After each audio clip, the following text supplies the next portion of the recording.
Hello everyone, my name's Brandon Hewitt.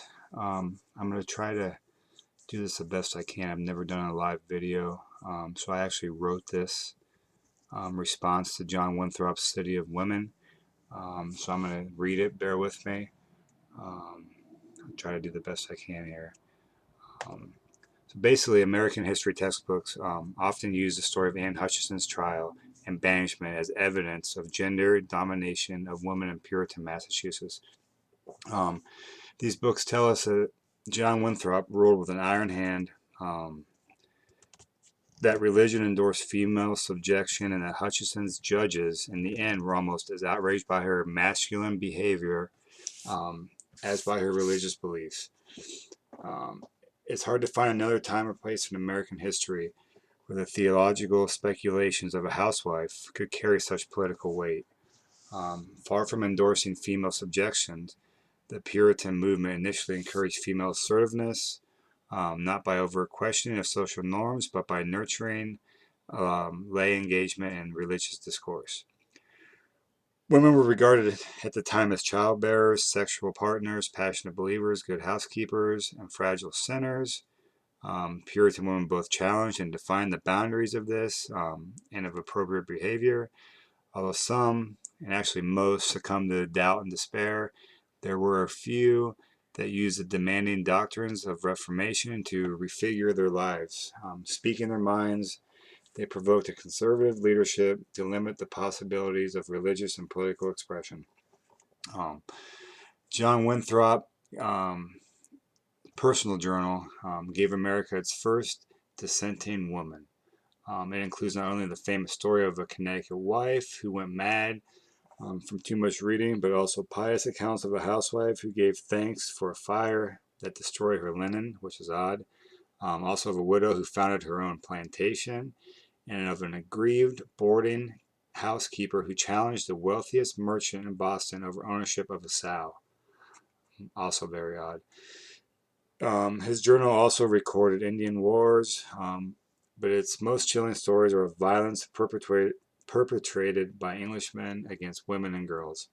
Um, Winthrop's journal also included stories about women in his history because, to him, women's activities, no less than men's, mattered in the cosmic scheme of things, because the participation of high status women, older women, and godly women was essential to the establishment of the colony, and because stories about female courage, obedience, rebellion, suffering, or defiance offered powerful evidence for the necessity of firm government, which Winthrop wanted.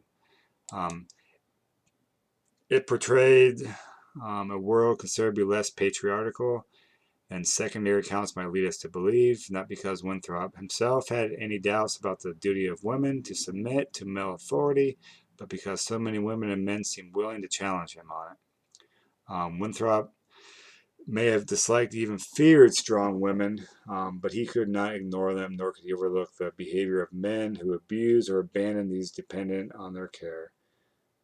He was caught unaware by the dislocations of the colonial setting.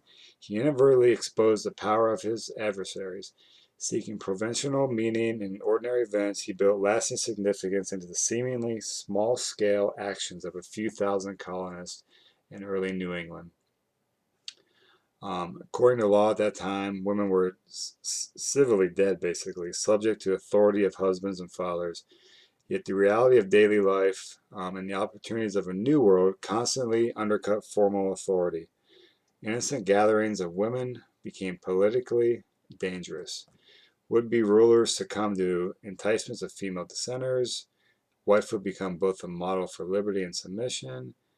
As freedom of conscience and patriarchal authority collided, Winthrop struggled to assert control, winning political battles that left a lasting mark on Puritan institutions. Um, Gender permeates Winthrop's stories not because he and other Puritans acknowledged its importance, but precisely because they did not. Unexamined notions about female-male responsibility entered by the back door as dissenting faith in New World setting gave ordinary people opportunities to assert their spiritual visions and desires. Winthrop feared religious dissent not only because it destroyed the unity he considered essential to Christian order, but because he believed it encouraged heinous sins. Winthrop's attentiveness to women, especially outspoken, sinful, or disruptive women, teaches us that gender was a central and unavoidable issue in the 17th century Massachusetts.